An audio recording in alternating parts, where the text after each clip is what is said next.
ચાલો આજે વાત કરીએ આપણી શિક્ષણ વ્યવસ્થાની, પણ એની સિદ્ધિઓની નહીં, એની અંદર રહેલી ખામીઓની. આ કોઈના પર દોષારોપણ નથી, પણ એક નિદાન કરવાનો પ્રયાસ છે.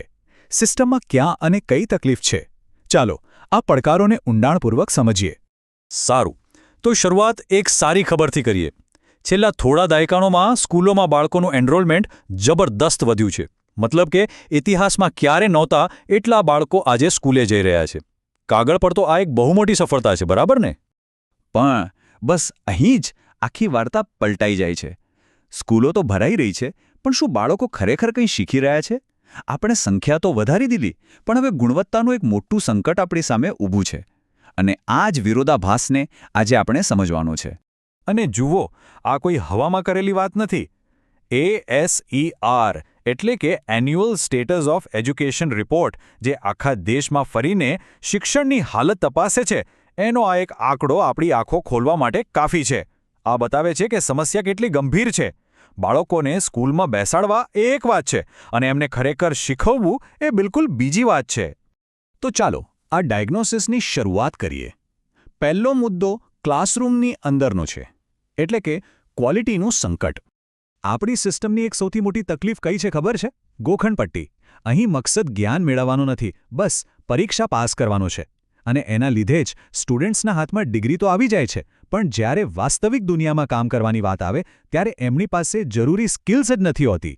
અને આનો જ સીધું પરિણામ છે સ્કિલ ગેપ.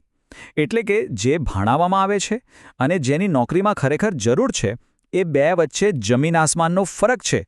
સ્ટુડન્ટ્સ ભણીને બહાર તો આવે છે, પણ કંપનીઓને જે આવડત જોઈએ છે એ એમનામાં હોતી જ નથી. સારું, આ તો થઈ ક્લાસરૂમની અંદરની વાત. પણ સમસ્યા ખાલી ત્યાં જ પૂરી નથી થતી. હવે થોડું મોટા પિક્ચર પર નજર નાખીએ. સિસ્ટમની અંદર જે તિરાડો પડી છે એના પર. કોઈ પણ સમસ્યાના મૂળમાં જાઓ તો મોટાભાગે એક કારણ મળે છે: પૈસા. અને અહીં પણ એવું જ છે. દાયકાઓથી મોટા એક્સપર્ટ્સ કહેતા આવ્યા છે કે દેશે પોતાની કમાણીના, એટલે કે GDPના 6% તો શિક્ષણ પાછળ વાપરવા જ જોઈએ. પણ હકીકત શું છે? આપણે માંડ 3.5% સુધી પહોંચીએ છીએ. આ જે 2.5%નો ગેપ છે ને, એ નાનો નથી.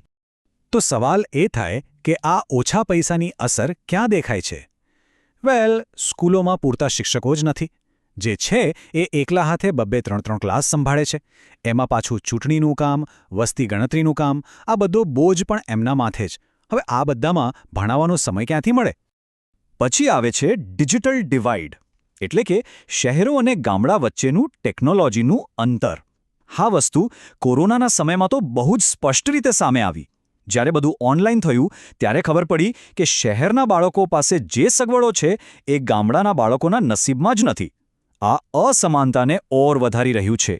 એક તરફ આપણી વાતો થાય છે સ્માર્ટ ક્લાસ અને હાઈટેક એજ્યુકેશનની, પણ જમીની હકીકત એ છે કે આજે પણ દેશની હજારો શાળાઓમાં સ્વચ્છ ટોયલેટ, પીવાનું ચોખ્ખું પાણી કે વીજળી જેવી બેઝિક સુવિધાઓ પણ નથી. હવે કહો, આવા માહોલમાં ભણવાનું મન કઈ રીતે થાય? તો સિસ્ટમની ખામીઓ તો જોઈ, પણ અમુક અવરોધો આપણા સમાજમાંથી પણ આવે છે. ચાલો એના પર એક નજર કરીએ. આપણી શિક્ષણ વ્યવસ્થાને એક પાણીની પાઇપલાઇન જેવી સમજો. પહેલા ધોરણમાં 100 બાળકો દાખલ થાય, પણ 12મું ધોરણ પૂરું કરતાં માંડ 50-60 બચે છે. બાકીના ક્યાં ગયા? બસ આ પાઇપલાઇનમાં ક્યાંક ને ક્યાંક લીકેજ છે, અને વિદ્યાર્થીઓ સિસ્ટમમાંથી બહાર ટપકી રહ્યા છે.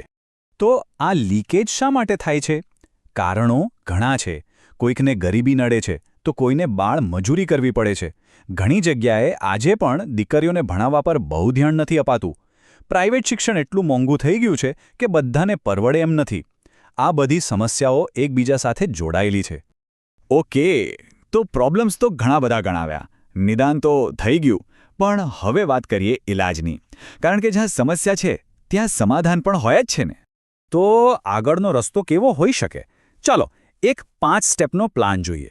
નંબર 1, આપણા શિક્ષકોને વધુ સારી અને સતત ટ્રેનિંગ આપીએ. નંબર 2, ગોખણપટ્ટીવાળી પરીક્ષાઓને બદલે બાળકોનું 360 ડિગ્રી મૂલ્યાંકન કરીએ. નંબર 3, છઠ્ઠા ધોરણથી જ કોડિંગ અને બીજી પ્રેક્ટિકલ ટ્રેનિંગ શરૂ કરીએ.